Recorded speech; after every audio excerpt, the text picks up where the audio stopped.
नोरमा group, जो सोचता है वो करता है। आपके अपने सपनों का आशियाना।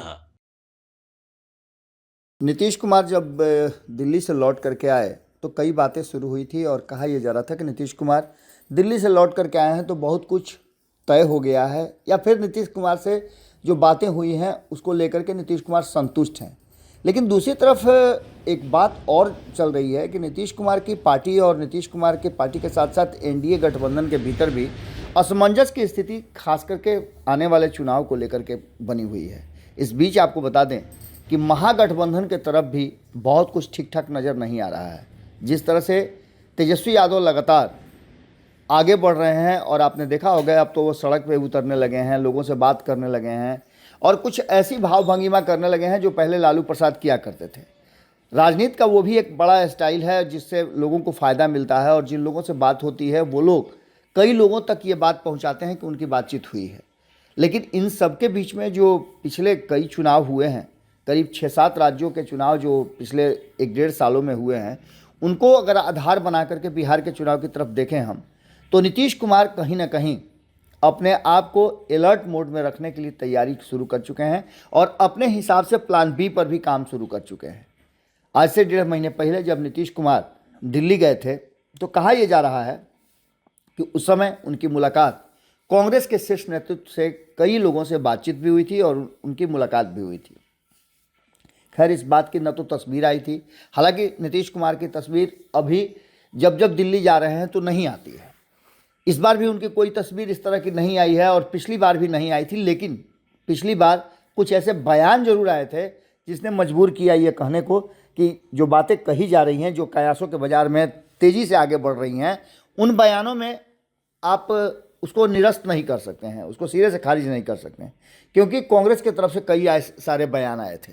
अब इन बयानों के बाद एक बात तो और साफ नज़र आ रही है। नीतीश कुमार दिसंबर में जब यात्रा किए थे तो ये बातें कही जा रही थी, खूब चर्चा में थी कि नीतीश कुमार की मुलाकात जब मनमोहन सिंह के परिजनों से हुई थी, उसके साथ साथ ये भी कहा जाने लगा था कि कांग्रेस के शीर्ष नेतृत्व के कई लोग नीतीश कुमार से बातचीत किए थे और मंत्रणा हुई थी। इसमें प्रियंका गांधी का नाम और मल्लिकार्जुन खड़गे का भी नाम लिया जा रहा था। हालांकि इस बात की कोई पुष्टि नहीं हुई है, लेकिन उसके बाद जिस तरह से कांग्रेस ने लगातार बयान दिए हैं, उन बयानों के आधार पर यह कहा जाने लगा था कि नीतीश कुमार के साथ एक सॉफ्ट कॉर्नर दिखाने की कोशिश कांग्रेस कर रही है। हालांकि आपको याद होगा कि 2024 के चुनाव से पहले कांग्रेस के साथ तालमेल नहीं बनने के कारण ही नीतीश कुमार ने इंडिया गठबंधन को छोड़ा था और उसके बाद से वो एनडीए में आ गए थे। लेकिन अब जबकि बिहार विधानसभा के चुनाव होने हैं, इसको लेकर के और नीतीश कुमार की असमंजस वाली स्थिति यदि पैदा होती है एनडीए गठबंधन में, तो वो क्या करेंगे? क्योंकि बयानों में एक तरफ तो ये देखने को साफ साफ मिल रहा है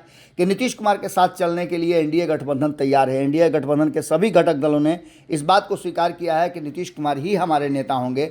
लेकिन दूसरी तरफ जिस तरह से अमित शाह के बयानों को लेकर के बातें चल रही हैं, वो भी नीतीश कुमार के मन में कहीं ना कहीं होगा।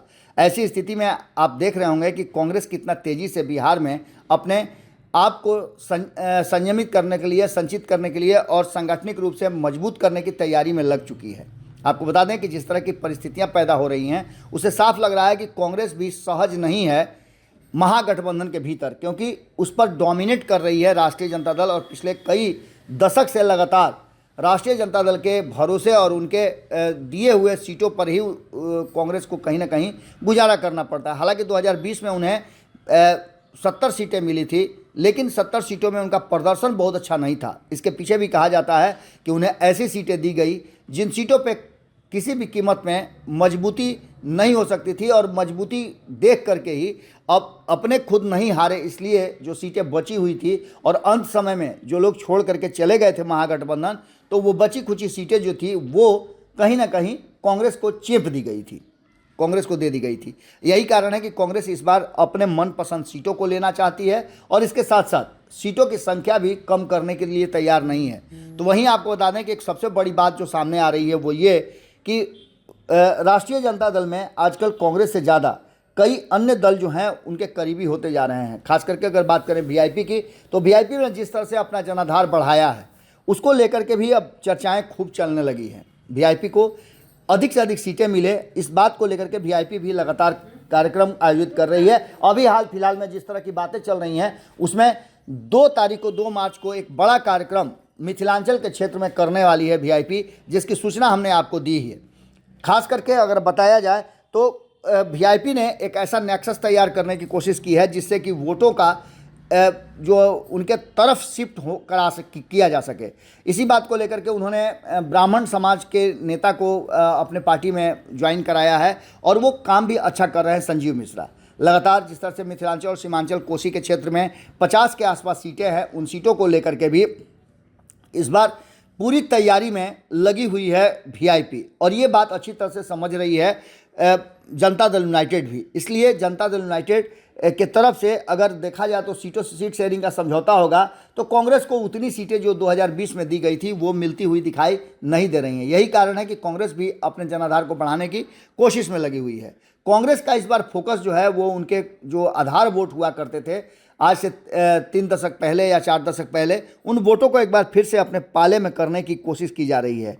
बिहार चुनाव में इस बार खास करके अगर देखा जाए तो दलित वोटरों को अपने तरफ करने की कोशिश की जा रही है।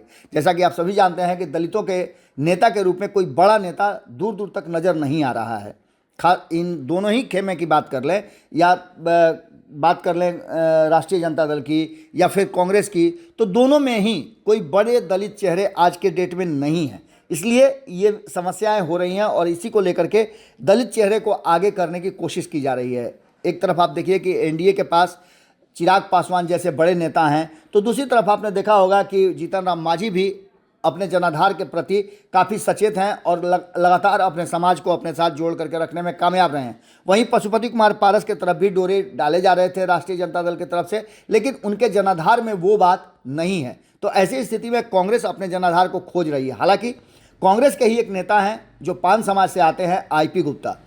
आईपी गुप्ता का जो पान समाज है, ताती तत्वा, ये भी दलित समाज में हुआ करता था, लेकिन पिछले साल ही उन्हें कोर्ट के आदेश के बाद से दलित से अलग कर दिया गया, यानी एससी से उनको अलग कर दिया गया और वो अति पिछड़ा समाज में आ गए हैं। इसको लेकर के वो आंदोलन भी कर रहे हैं और दलित समाज के एक बड़े नेता के रूप में उन्होंने अपनी पहचान भी बनाई है। अब तक 6-7 रैलियां कर चुके हैं और लगभग 140 से ज़्यादा दिनों से वो लगातार लोगों से संपर्क भी कर रहे हैं और रैली की तैयारी भी कर रहे हैं। एक आंदोलन की तरह उन्होंने अपने कार्यक्रम को किया है, हाँ को रथ हम पान है।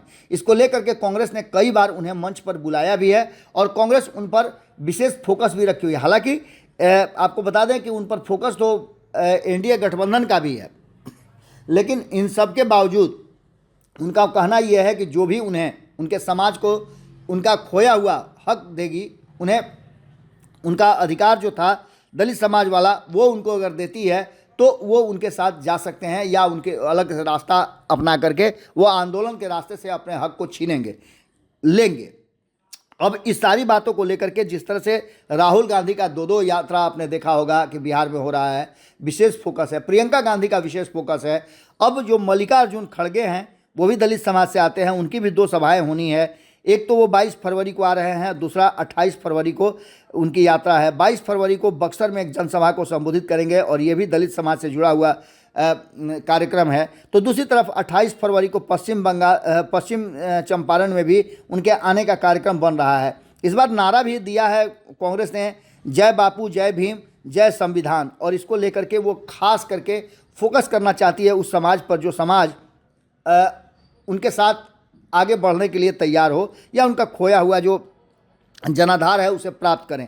इसी बीच में आपने देखा होगा कि जब राहुल गांधी आए थे तो माउंटेन मैन दशरथ मांझी के बेटे भागीरथ मांझी को कांग्रेस में शामिल कराया गया था और ये एक बड़ा संदेश दिया गया था। वहीं स्वर्गीय जगलाल चौधरी को लेकर के भी उनकी जयंती में शामिल होकर के कहीं ना कहीं एक संदेश देने की कोशिश की थी राहुल गांधी ने। अब इन सारी बातों को लेकर के प्रियंका गांधी का फोकस बिहार पर है और बिहार पर फोकस करने के साथ साथ उन्होंने एक संदेश जरूर नीतीश कुमार को दे दिया है, जिस संदेश को लेकर के कहीं ना कहीं नीतीश कुमार यदि जरा सा भी 19-20 होता है एनडीए गठबंधन में तो उनके लिए एक दूसरा रास्ता तैयार है। यानी इंटरनली अगर देखा जाए तो कहीं ना कहीं नीतीश कुमार की पिछली यात्रा जो थी दिसंबर में, उस यात्रा में जो कांग्रेस एग्रेसिव होकर के नीतीश कुमार का बचाव कर रही थी और नीतीश कुमार के साथ कहा जाता है कि अंदर ही अंदर चर्चा बातचीत हुई है और कई संभावनाओं पर विचार भी किया गया है। वो अगर होता है तो ऐसी स्थिति में नीतीश को कांग्रेस का ये मैसेज ही मान के चलिए कि वो नीतीश कुमार को अपने पाले में या नीतीश कुमार के साथ चलने के लिए तैयार है। और ऐसे में तेजस्वी और भाजपा के लिए एक बड़ा कहा जाए तो सेटबैक हो सकता है और उनके लिए समस्या क्रिएट हो सकती है। प्रियंका गांधी का पूरा प्लान जो है वो बिहार पर फोकस्ड है और अगर ये सक्सेस होता है तो एक बात मान के चलिए कि कहीं ना कहीं बिहार में एनडीए और महागठबंधन दोनों के लिए एक कठिन परिस्थिति हो सकती है। रहा सवाल प्रशांत किशोर का, तो कहा यह जा रहा है कि प्रशांत किशोर भी देर सवेर इस बात को समझ जाएंगे कि गठबंधन की राजनीति के बिना चुनाव में उतरना और सत्ता तक पहुंचना संभव नहीं है। ऐसे में बिहार में एक तीसरा मोर्चा अगर देखने को मिले तो कोई अतिशयोक्ति नहीं होगी। जुड़े रहिए भारत लाइव के साथ, खबरों का सिलसिला लगातार जारी है। बहुत बहुत धन्यवाद। आपके सपनों को हमने सजाया है, ई होम्स पैनोरमा को हमने बनाया है। ई होम्स मेरा एक सपना था जिस पे मैं पिछले 4 साल से काम कर रहा था। हमने जो बनाया है वो सबने है माना। ई होम्स पैनोरमा में हो आपका भी आशियाना। और फाइनली हमने 2021 में इस प्रोजेक्ट को लॉन्च किया। बहुत लोग अप्रिशिएट कर रहे हैं कि पूर्णिया जैसे शहर में, बिहार के, एक तो बिहार की बात करें उसमें भी पूर्णिया जैसे छोटे जगह में इस तरह का लाइफस्टाइल देना, ये सुन के हम लोगों को बहुत अच्छा लगता है। ई होम्स में हमने कुछ और भी किया है, जैसे हम जिस जगह में रह रहे हैं हमारे फैमिली सिक्योर हो, उनको सिक्योरिटी का ध्यान में रखा है। आपकी सुविधा और सुरक्षा आपके लिए खास है, ये आपका विश्वास है। इसमें आर्टिफिशियल इंटेलिजेंस का 7 लेयर सिक्योरिटी का हमने इस्तेमाल किया है। लस ग्रीन कैंपस को बनाया है। यदि हमारा बाउंड्री वाल है तो वो वर्टिकल गार्डन है।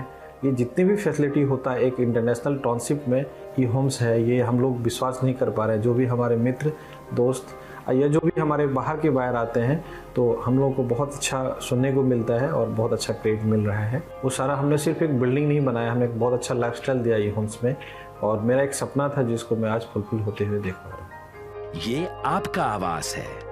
ई होम्स पैनोरमा में अब आपका निवास है।